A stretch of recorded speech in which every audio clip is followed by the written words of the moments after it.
नमस्कार प्यारे बच्चों, मैथमेटिक्स क्लास में आपका स्वागत है। आज हम अध्याय 3 आव्यूह के टॉपिक को थोड़ा सा आगे बढ़ाते हैं। ठीक है, आज हम पढ़ते हैं आव्यूहों के प्रकार। It means types of matrix. Okay, तो टाइप्स ऑफ मैट्रिक्स में हमारा फर्स्ट टाइप का जो आव्यूह है वो है आपका स्तंभ आव्यूह। स्तंभ आव्यूह, इसको हम कहते हैं कॉलमर मैट्रिक्स। तो आज का हमारा फर्स्ट आव्यूह है, टाइप्स ऑफ आव्यूह का पहला आव्यूह का प्रकार है स्तंभ आव्यूह, जिसको हम कहते हैं कॉलम मैट्रिक्स। तो कॉलम मैट्रिक्स क्या होता है, पहले इसकी हम डेफिनेशन लिखते हैं। ठीक है,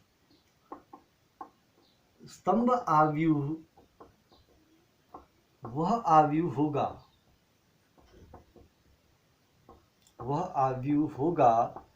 जिसमें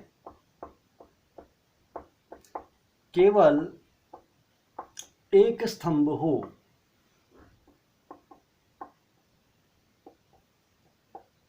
एक स्तंभ हो। तो स्तंभ आव्यूह की डेफिनेशन क्या है कि स्तंभ आव्यूह वह आव्यूह होगा जिसमें केवल एक क्या हो, स्तंभ हो। ठीक है, एक स्तंभ वाला आव्यूह स्तंभ आव्यूह। अर्थात अब इसकी मैथमेटिकल डेफिनेशन लिखते हैं। अर्थात अब एक दूसरी डेफिनेशन, ये तो हमारी थ्योरेटिकल डेफिनेशन होगी। अब मैथमेटिकल डेफिनेशन में क्या आएगा, ए equal a i j m cross N, ये इसकी कोटि होगी। एक आव्यूह स्टैंडर्ड आव्यूह कल बताया था ना, एन कोटि का, एम क्रॉस एन कोटि का एक स्टैंडर्ड आव्यूह बनाया था हमने। तो ए आई जे उसके हर अवयव को दर्शा रहा है ना। स्तंभ आव्यूह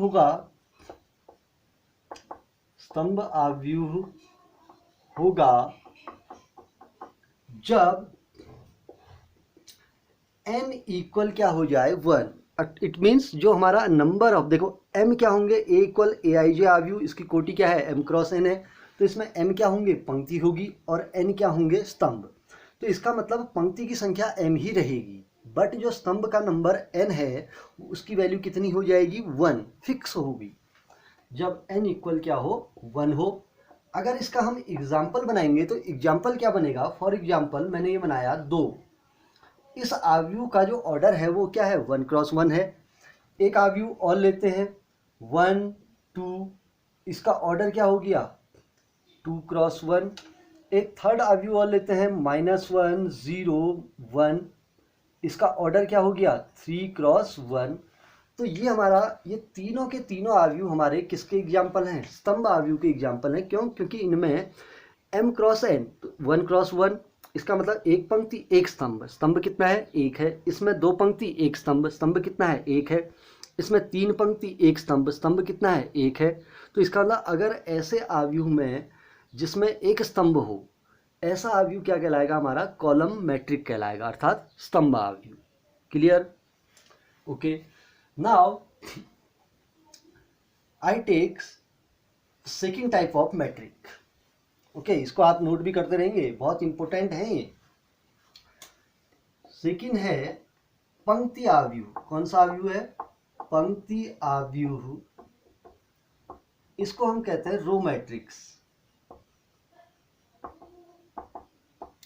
अब रो मैट्रिक क्या होगा, देखो जैसे स्तंभ आव्यूह में एक स्तंभ था ना, तो रो की डेफिनेशन खुद ही बन गई। पंक्ति आव्यूह में या वह आव्यूह जिसमें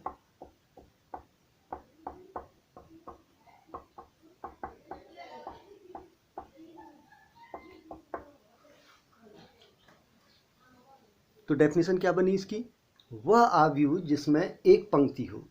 ऐसा आव्यूह जिसमें एक क्या होगी, पंक्ति होगी, क्या कहलाएगा, पंक्ति आव्यूह कहलाएगा। अर्थात अब मैथमेटिकल डेफिनेशन लिखते हैं। अर्थात a इक्वल ए आई जे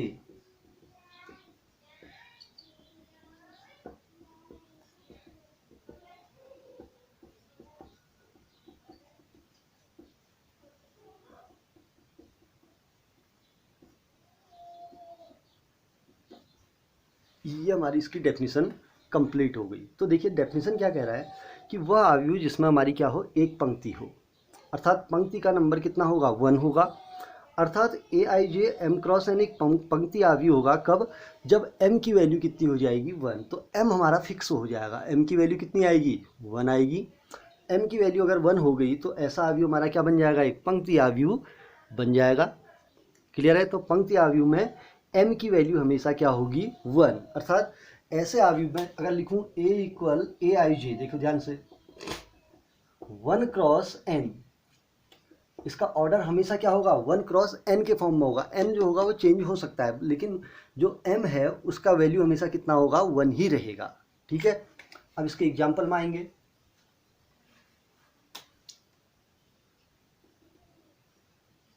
ये इसका ऑर्डर 1 क्रॉस 1 ऑर्डर, सेकेंड 1 0, इसका ऑर्डर 1 क्रॉस 2, थर्ड 1 -1 0, इसका ऑर्डर 1 क्रॉस 3। अब देखिए तीनों आव्यूह हमारे पंक्ति आव्यूह के एक एग्जाम्पल बन गए। क्यों, इस आव्यूह का ऑर्डर 1 क्रॉस 1, एक पंक्ति एक स्तंभ, इस आव्यूह में एक पंक्ति 2 स्तंभ, इस आव्यूह में एक पंक्ति 3 स्तंभ। तो इसका मतलब तीनों आव्यूहों में हमारी केवल और केवल क्या है, एक पंक्ति है। तो इसलिए इस प्रकार के जो आव्यूह बनेंगे वो हमारे क्या बनेंगे, पंक्ति आव्यूह बनेंगे, जिसमें क्या होगा, केवल और केवल एक ही पंक्ति होगी। स्तंभ कितने भी हो सकते हैं, 10 हो 20 हो 40 हो, उससे हमें कोई मतलब नहीं, बस पंक्ति कितनी होनी चाहिए, एक होनी चाहिए। ठीक है। ऐसे आव्यूह हमारे क्या बन जाएंगे, पंक्ति आव्यूह बनेंगे। ठीक। अब आते हैं डेफिनेशन नंबर, आव्यूह नंबर 3, इसको हम कहते हैं वर्ग आव्यूह। वर्ग आव्यूह, इसको हम कहेंगे स्क्वायर मैट्रिक। अब देखिए स्क्वायर मैट्रिक की डेफिनेशन क्या कहती है, पहले मैं लिखता हूं, ठीक है, ध्यान से देखेंगे। ऐसा आव्यूह जिसमें पंक्ति व स्तंभ की संख्या, पंक्ति व स्तंभ की संख्या क्या हो, समान हो। ऐसा आव्यूह जिसमें पंक्ति और स्तंभ की संख्या समान हो। अर्थात ये हमारी इसकी मैथमेटिकल, ये हमारी एक थ्योरेटिकल डेफिनेशन बन गई कि कौन सा आव्यूह वर्ग आव्यूह होगा, ऐसा आव्यूह जिसमें पंक्ति व स्तंभ की संख्या क्या होगी, समान होगी। ठीक है। अब अर्थात A equal a i j m cross n वर्ग आव्यूह होगा, वर्ग आव्यूह होगा कब, जब m इक्वल किसके हो जाए, n के हो जाए। इट मीन्स m और n की वैल्यू हमारी क्या हो जाएगी, इक्वल। अर्थात number of rows and number of columns are equal. ठीक है। तो स्क्वायर मैट्रिक्स में क्या होगा, number of rows and number of column क्या हो जाएंगे, इक्वल। अर्थात जितने नंबर ऑफ m होंगे उतने ही नंबर ऑफ क्या होंगे, n होंगे। इट मीन्स दोनों क्या हो गए, m और n इक्वल हो जाएंगे। तो ये मैट्रिक क्या बनेगा, स्क्वायर मैट्रिक। अब स्क्वायर मैट्रिक का एग्जांपल देखिए। एग्जांपल लिया, सपोज दैट 3 लिख दिया, इसकी ऑर्डर हो गया 1 क्रॉस 1। तो 1 क्रॉस 1 का मतलब ये आव्यूह कितनी कोटि का है, 1 क्रॉस 1, एक पंक्ति एक स्तंभ, तो स्क्वायर मैट्रिक हो गया।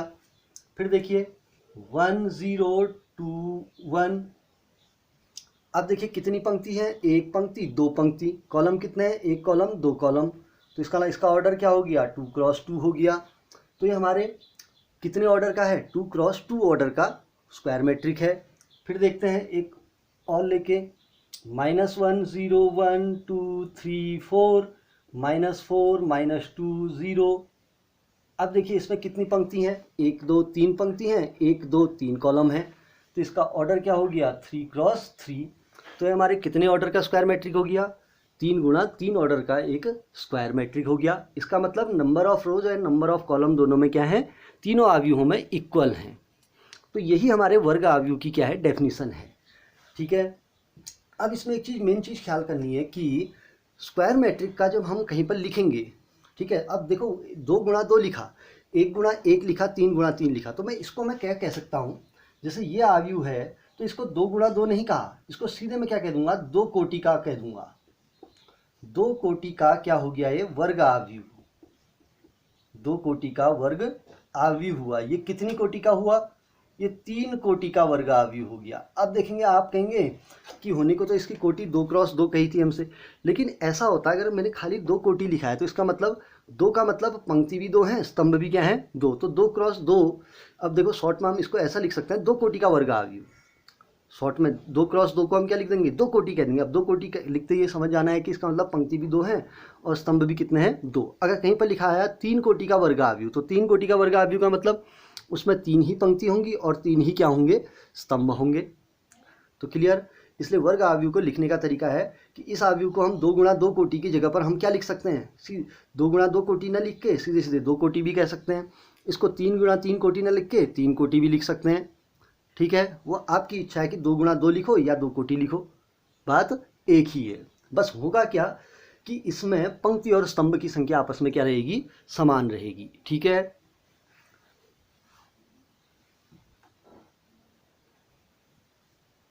अब आते हैं आव्यूह नंबर अगला।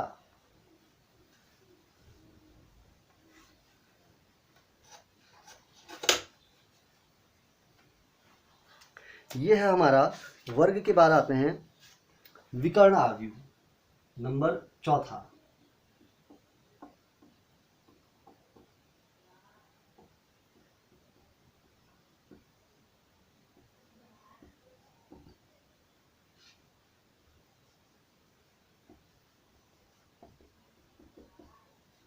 ओके, तो ये हमारा क्या है, डायगोनल मैट्रिक है।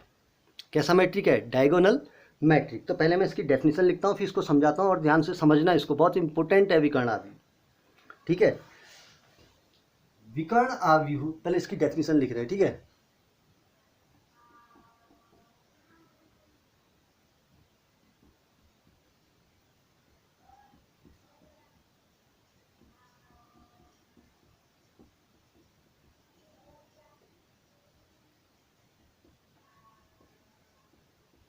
देखिए मैंने क्या लिखा, विकर्ण आव्यूह एक ऐसा वर्ग आव्यूह होता है जिसमें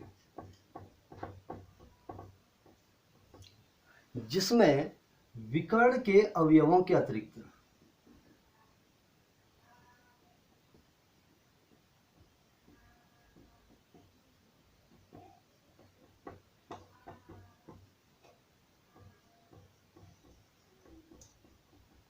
से सभी अवयव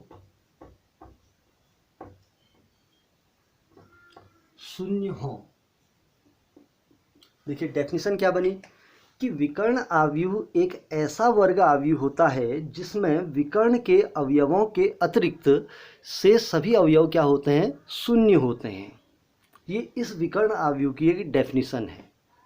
ठीक है, अब इसको अगर मैथमेटिकल वे में लिखेंगे तो आपको और क्लियरेंस हो जाएगा, और क्लियर हो जाएगा ना। अगर मैं इसको मैथमेटिकल वे में लिखता हूँ तो आपको अपने आप पता चल जाएगा कि विकर्ण आव्यूह कौन सा आव्यूह होगा, अर्थात विकर्ण के अवयव कौन से अवयव होंगे। ठीक है, जब मैं मैथमेटिकल आऊँगा तो आपको पता चल जाएगा कि विकर्ण के अवयव, क्योंकि अभी यहाँ पर प्रॉब्लम किस में है, विकर्ण के अवयव। तो विकर्ण के अवयव हम कैसे डिफाइन करेंगे, वो मैथमेटिकल वे में आएगा। ठीक है, अर्थात अब ध्यान देंगे, इसको समझना, A equal AIJ M cross N विकर्ण आव्यूह होगा, विकर्ण आव्यूह होगा। ठीक है, M क्रॉस N विकर्ण आव्यूह होगा कब, जब फर्स्ट कंडीशन क्या है, M इक्वल क्या हो, N हो। तो फर्स्ट कंडीशन हमारी क्या होगी, M और N की वैल्यू क्या होगी, इक्वल। अब M और N की वैल्यू इक्वल क्या होगी कि विकर्ण आव्यूह कैसा आव्यूह है, एक वर्ग आव्यूह है। अब वर्ग है तो पहली कंडीशन M और N की वैल्यू इक्वल। दूसरा, तथा AIJ डज नॉट इक्वल 0 होगा। AIJ डज नॉट इक्वल क्या होगा, 0। कब, जब I इक्वल किसके हो, J हो, अर्थात AIJ अर्थात अवयव का मान शून्य होगा। AIJ क्या हुआ, अवयव हुआ, इस अवयव का मान शून्य होगा। कब, जब I की वैल्यू J की वैल्यू के क्या होगी, बराबर होगी। और तथा AIJ इक्वल 0 होगा कब, जब आई डज नॉट इक्वल किसके हो, जे हो। ठीक है, ये हमारे विकर्ण आव्यूह की कंप्लीट क्या हो गई, डेफिनेशन हो गई। देखो क्या बना, ए equal a i j m cross N विकर्ण आव्यूह होगा कब, जब एम इक्वल क्या है, वह एन है। इट मीन्स विकर्ण आव्यूह एक वर्ग आव्यूह बनाएगा क्योंकि एम और एन बराबर हो गए, अर्थात पंक्ति और स्तंभ बराबर हो गए। ठीक है, अब आते हैं ए i J does not equal zero है, अर्थात विकर्ण के अवयव शून्य नहीं है, क्योंकि विकर्ण के अवयवों के अलावा कह रहे हैं ना, तो इसका मतलब विकर्ण का अवयव मेरा शून्य नहीं होना है। तो विकर्ण का अवयव शून्य नहीं है, तो इसका मतलब विकर्ण के अवयव कौन से हैं, विकर्ण के अवयव कब बनेंगे, जब आई का मान जे के मान के क्या होगा, बराबर होगा। आई का मान यदि जे के मान के बराबर है तो वो हमारा विकर्ण का अवयव कहलाएगा, क्योंकि विकर्ण के अवयवों के अतिरिक्त, तो इसका मतलब विकर्ण के अवयव कौन से होंगे, जहां पर आई का मान जे के मान के बराबर है, तो वहीं पर हमारा क्या बनेगा, विकर्ण का अवयव बनेगा। और ऐसे विकर्ण के अवयवों के अतिरिक्त, विकर्ण के अवयवों के अलावा, तो इट मीन्स विकर्ण के अलावा अवयव कौन से होंगे, जहां पर आई की वैल्यू जे की वैल्यू के बराबर नहीं है, अर्थात आई और जे की वैल्यू अगर अलग हो गई तो वे हमारे विकर्ण के अवयव नहीं बनेंगे, तो वहां पर अवयव का मान क्या हो जाएगा, शून्य हो जाएगा। ठीक है, अब इसका मैं एक एग्जाम्पल बनाता हूं और क्लियर होगा। मैंने बनाया 2 बनाया, अब इसका ऑर्डर क्या है, 1 क्रॉस 1, तो ये एक विकर्ण आव्यूह बना। अभी समझाते हैं कैसे, फिर देखें। दूसरा बनाता हूं 2 0 0 1, इसका ऑर्डर क्या हो गया, 2 क्रॉस 2। एक आव्यूह और बनाया -1 0 0 0 2 0 0 0, कुछ ले लेते हैं 3, इसका ऑर्डर क्या हो गया, 3 क्रॉस 3 हो गया। तो हर आव्यूह का हमारा क्या निकला हुआ है, इसमें ऑर्डर निकला हुआ है ना, देखिए क्लियर है। तो इसमें आपको क्या दिख रहा है, देखिए हमने क्या कहा कि विकर्ण का अवयव, विकर्ण के अवयव कौन से होंगे, विकर्ण के अवयव वे अवयव होंगे जहां पर आई और जे का मान आपस में क्या होगा, बराबर। इट मीन्स आई और जे बराबर का मतलब A11 A22 A33 A44 A55, it means जो वैल्यू आई की है वही वैल्यू जे की होनी है, तभी अवयव क्या बनेगा, विकर्ण का अवयव बनेगा। ठीक है, तो पहले वाले अवयव में देखते हैं इस अवयव की पोजीशन क्या है। इस अवयव की जो पोजीशन है वो है A11 है। इस अवयव 2 की पोजीशन क्या है, A11। तो A11 कैसा अवयव होगा, आई और जे बराबर है, तो एलिमेंट की वैल्यू 0 नहीं है, अर्थात कोई नॉन जीरो एलिमेंट मेरा आया हुआ है, और नॉन जीरो एलिमेंट आया तो इसका मतलब अपने आप क्या हो गया, विकर्ण आव्यूह हो गया। अब बाकी एलिमेंट है ही नहीं, तो उससे हम क्या कर सकते हैं, जो भी अवयव है वो विकर्ण का अवयव है, तो इसका मतलब ये कैसा आव्यूह हो गया, एक विकर्ण आव्यूह हो गया। कितनी कोटि का, 1 कोटि का। अब आते हैं सेकंड वाला A11, अर्थात आई और जे की वैल्यू बराबर है। देखो इस अवयव का पोजीशन क्या हुआ, A11 हुआ, इस एलिमेंट का पोजीशन क्या हुआ, A22 हुआ। तो A11 भी मेरा विकर्ण का अवयव है, A22 भी मेरा विकर्ण का अवयव हुआ। क्यों, क्योंकि आई और जे आपस में बराबर हैं। ठीक है, यहाँ पर देखिए इस अवयव का पोजीशन क्या होगा, 0 का, पहली पंक्ति का दूसरा अवयव है ना, तो इसका पोजीशन क्या होगा, A12। A12 का मीन्स क्या हुआ, आई और जे बराबर नहीं है। देखिए A12 हुआ ना, A12, तो A12 का मतलब आई की वैल्यू 1 है, जे की वैल्यू 2 है, तो इसका मतलब आई और जे इक्वल नहीं है, तो इसका मतलब ये विकर्ण आव्यूह का अवयव नहीं हुआ। इस अवयव का पोजीशन क्या होगा, A21 हुआ। अब A21 इस अवयव का पोजीशन है, तो A21 का मीनिंग क्या हुआ कि A21 का मतलब आई की वैल्यू 2, जे की वैल्यू 1, तो इसका मतलब आई और जे बराबर नहीं है, और आई और जे बराबर नहीं है तो इसका मतलब ये अवयव मेरे विकर्ण के अवयव नहीं होंगे। ठीक है, अब आयत वाला विकर्ण नहीं लेना है, क्योंकि आयत का विकर्ण अलग होता है, ये हमारा आयत से कोई रिलेशन नहीं है, ये हमारा आव्यूह है। तो आव्यूह में विकर्ण के अवयव केवल कहाँ पर बनेंगे, जहाँ पर आई और जे का मान आपस में क्या होगा, बराबर होगा। ठीक है, तो इसका मतलब आई जे बराबर है तो नॉन जीरो है, आई और जे बराबर हैं A22 में तो नॉन जीरो है, और बचे हुए अवयव 0 हो गए। अब यहाँ पर देखिए A11 0 नहीं है, A22 0 नहीं है, A33 0 नहीं है। क्यों, पहली पंक्ति का पहला अवयव A11, दूसरी पंक्ति का दूसरा अवयव A22 A33, तो इसका मतलब A11 भी 0 नहीं है, A22 भी 0 नहीं है, A33 भी 0 नहीं है, तो इसका मतलब विकर्ण के अवयव 0 नहीं है। ठीक है, A12 0 है, क्योंकि आई और जे इक्वल नहीं हुआ 12 में। A13 हमारा 0 है, क्योंकि 1 3 का मतलब आई और जे इक्वल नहीं है। तो बाकी अवयवों की आप पोजीशन लेके देख सकते हैं कि आई और जे मेरे इक्वल नहीं है, तो वो हमारे क्या हो गए हैं, जीरो हो गए हैं। केवल विकर्ण के अवयव जीरो नहीं हैं। क्लियर? बहुत आसान सी एक डेफिनेशन है, इसको आप देखेंगे। ठीक है, दूसरा एक चीज़ और इसमें समझा देता हूँ, ये पहले क्लियर हो गया ना, इसको आप नोट कर लेंगे। ठीक है, अगर सपोज दैट मैं यहाँ पर 2 की जगह पर 0 लिख देता हूँ, 2 की जगह पर क्या लिख दिया मैंने, 0 लिख दिया, तो ये हमारा विकर्ण अवयव नहीं बनेगा। ये हमारा विकर्ण अवयव नहीं बनेगा। क्यों?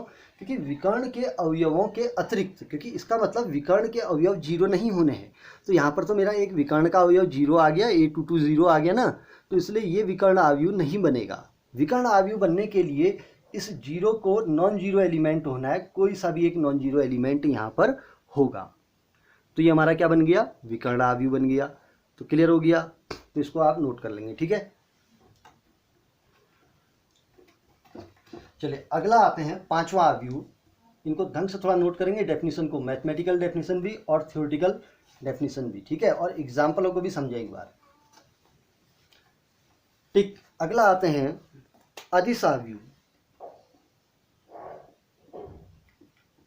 अदिश अवयव स्केलर मैट्रिक्स। कैसा मैट्रिक्स है, स्केलर मैट्रिक्स। ठीक है, तो अदिश अवयव की हम डेफिनेशन लिखते हैं और ध्यान से देखेंगे डेफिनेशन। अदिश अवयव एक ऐसा विकर्ण अवयव होगा। अब देखिए अदिश अवयव कैसा अवयव है, एक विकर्ण अवयव है, एक ऐसा विकर्ण अवयव होगा, अवयव होगा जिसमें विकर्ण के सभी अवयव, विकर्ण के सभी अवयव क्या होंगे, समान होंगे। समझ गए क्या होगा, विकर्ण अवयव एक ऐसा विकर्ण, अदिश अवयव एक ऐसा विकर्ण अवयव होगा जिसमें विकर्ण के सभी अवयव क्या होंगे, समान। अर्थात डायगोनल में जितने भी मैट्रिक आएंगे ना, सबकी वैल्यू इक्वल होनी चाहिए। ठीक है, अर्थात अब एक मैथमेटिकल डेफिनेशन लिखते हैं। ठीक है, A इक्वल AIJ। अब देखिए अदिश अवयव एक विकर्ण अवयव है ना, तो विकर्ण अवयव है तो इसका मतलब विकर्ण अवयव कौन सा अवयव होगा, स्क्वायर मैट्रिक होगा। तो इसका मतलब इसकी कोटि क्या हो गई, m क्रॉस n, जहां फर्स्ट कंडीशन है m इक्वल क्या होगा n, m और n की वैल्यू क्या होगी, इक्वल होनी चाहिए। क्यों? क्योंकि विकर्ण अवयव है और विकर्ण अवयव एक स्क्वायर मैट्रिक होता है, तो इसलिए m और n की वैल्यू इक्वल। ठीक है, तथा AIJ इक्वल कांस्टेंट होगा। कांस्टेंट समझते हैं, फिक्स वैल्यू। कांस्टेंट मीन्स क्या होगा, चेंज नहीं होगी वैल्यू, जो एक की होगी वही दूसरे की भी होगी। AIJ इक्वल कांस्टेंट कब, जब I इक्वल किसके हो, J। ठीक है, जब I और J की वैल्यू इक्वल होगी तो वहां पर हमारा वैल्यू क्या हो जाएगा, कांस्टेंट होगा। तथा AIJ इक्वल क्या होगा, 0, कब, जब I डज नॉट इक्वल किसके हो, J हो। तो ये हमारी डेफिनेशन किसकी बन गई, अदिश अवयव की। तो अदिश अवयव में क्या होगा कि एक वर्ग अवयव होगा। क्यों वर्ग, क्यों होगा, क्योंकि विकर्ण है तो वर्ग होना चाहिए।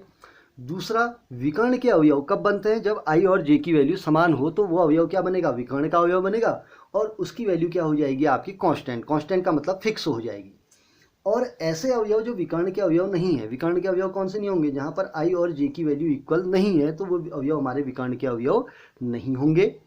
तो उन अवयव का मान क्या होगा, 0 होगा। 0 का मतलब, क्योंकि विकर्ण अवयव अर्थात विकर्ण के अलावा से सभी अवयव क्या हैं, शून्य हैं। बट विकर्ण में जितने भी अवयव होंगे वे क्या होंगे, कांस्टेंट होंगे। देखिए इस लाइन को देखिए, क्या होंगे, कांस्टेंट। ठीक है, तो एग्जाम्पल बना के देखते हैं। ये अवयव यहाँ भी फिट आ गया। देखिए 1 क्रॉस 1 ऑर्डर का जो अवयव होता है ना, वो सब जगह आता है। क्यों? क्योंकि विकर्ण का अवयव फिक्स है, कांस्टेंट है, कोई दूसरा अवयव है नहीं, तो इसलिए ये हमारा अदिश अवयव के अंदर भी आ गया, क्योंकि बाकी अवयव है ही नहीं, कोई मतलब नहीं है। अब आते हैं सेकंड, 3003। ये देखिए विकर्ण का अवयव फिक्स हुआ कि नहीं हुआ, 2 कोटि का वर्ग अवयव है। विकर्ण के अवयव कांस्टेंट हो गए। अगर यहाँ 3 है तो विकर्ण का दूसरा अवयव भी क्या हुआ, 3 ही हुआ, और बाकी अवयव 0 हो गए। अगला आते हैं -2001। 0 माइनस 2 0, 0 0 माइनस 2, इसका ऑर्डर क्या हो गया 3 क्रॉस 3 ऑर्डर का हो गया। तो इट मीन्स विकर्ण के सारे एलिमेंट मेरे क्या हैं, कांस्टेंट हैं, अर्थात फिक्स हैं। जो एक अवयव है वही सारे अवयव हैं, ठीक है। और साथ में बाकी सारे बचे हुए अवयव क्या हैं, शून्य हैं। तो इसलिए ये अवयव कैसा अवयव हो जाएगा, एक अदिश अवयव हो जाएगा, अर्थात विकर्ण के अवयवों के अतिरिक्त से सभी अवयव शून्य हैं और विकर्ण के सारे एलिमेंट सेम हैं, अर्थात कांस्टेंट हैं। ठीक है, आसान है ना। ठीक, अगला आते हैं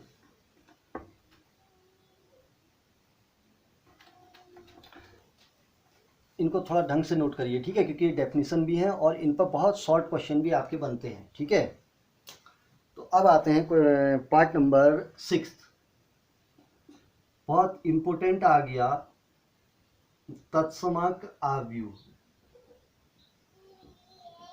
कौन सा आव्यूह है, तत्समक आव्यूह, IDENTITY, आइडेंटिटी मैट्रिक्स। तो कौन सा मैट्रिक्स आ गया, आइडेंटिटी मैट्रिक्स। तो तत्समक आव्यूह किसे कहेंगे, तो ध्यान से डेफिनेशन देखेंगे, ठीक है। तत्समक आव्यूह एक ऐसा विकर्ण आव्यूह होगा, विकर्ण आव्यूह होगा जिसमें विकर्ण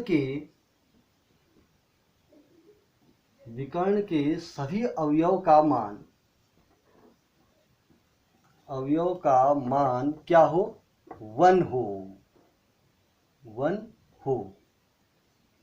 देखिए डेफिनेशन क्या लिखी, जो हमारा आइडेंटिटी मैट्रिक्स होगा, आइडेंटिटी मैट्रिक्स भी क्या बनेगा, एक डायगोनल मैट्रिक बनेगा, विकर्ण आव्यूह बनेगा ना, डायगोनल मैट्रिक बनेगा। और डायगोनल मैट्रिक कैसा होगा, जिसमें विकर्ण के सभी अवयव का मान कितना होगा, 1 होगा। अर्थात जितने भी हमारे डायगोनल में एलिमेंट होंगे उसकी वैल्यू कितनी होनी चाहिए, 1 होनी चाहिए। डायगोनल के सारे अवयव 1 होंगे, ठीक है। और डायगोनल के अलावा जितने अवयव होंगे वो सब 0 होंगे, क्यों, ऑटोमेटिक है, विकर्ण आव्यूह है तो विकर्ण आव्यूह है, तो डायगोनल के अलावा से सभी अवयव 0 और डायगोनल के सारे एलिमेंट 1 होंगे, ठीक है। अब इसकी मैथमेटिकल डेफिनेशन आए, अर्थात A equal AIJ M cross N एक कैसा आव्यूह होगा, तत्समक आव्यूह होगा जब M इक्वल किसके हो, N हो। तो AIJ M क्रॉस N एक तत्समक आव्यूह होगा कब, जब M की वैल्यू किसके इक्वल हो, N के इक्वल हो, तथा AIJ की वैल्यू कितनी हो जाएगी, 1, कब, जब I इक्वल किसके हो, J हो। अर्थात I और अगर I और J का मान बराबर है, इट मीन्स A11 A12 यानी A22, समझ गए, डायगोनल के एलिमेंट समझ गए होंगे, A11 A22 A33 A44, ये सारे के सारे एलिमेंट क्या होंगे, डायगोनल के एलिमेंट होंगे, ठीक है, जिनमें I और J क्या होगा, सेम होगा, ठीक है। I इक्वल क्या हो, J, तथा AIJ डज नॉट इक्वल क्या होगा, 0, कब, जब I डज नॉट इक्वल किसके हो, J हो। इसका मतलब विकर्ण के अवयव 1 होगा, 1 का मतलब 1 होगा, और विकर्ण के अवयव जो नहीं है उनका मान क्या होगा, 0 होगा, क्यों, क्योंकि ये विकर्ण आव्यूह है, ठीक है। अब बनाते हैं आइडेंटिटी मैट्रिक्स एग्जाम्पल, ठीक है। फर्स्ट मैट्रिक्स बना दिया 1, ये किस ऑर्डर का है, 1 ऑर्डर का आइडेंटिटी मैट्रिक्स है, ठीक है। अब थोड़ा सा इसका मैं इंडिकेशन भी लिख देता हूँ नीचे आगे से, कैसा रहेगा, बहुत अच्छा रहेगा ना।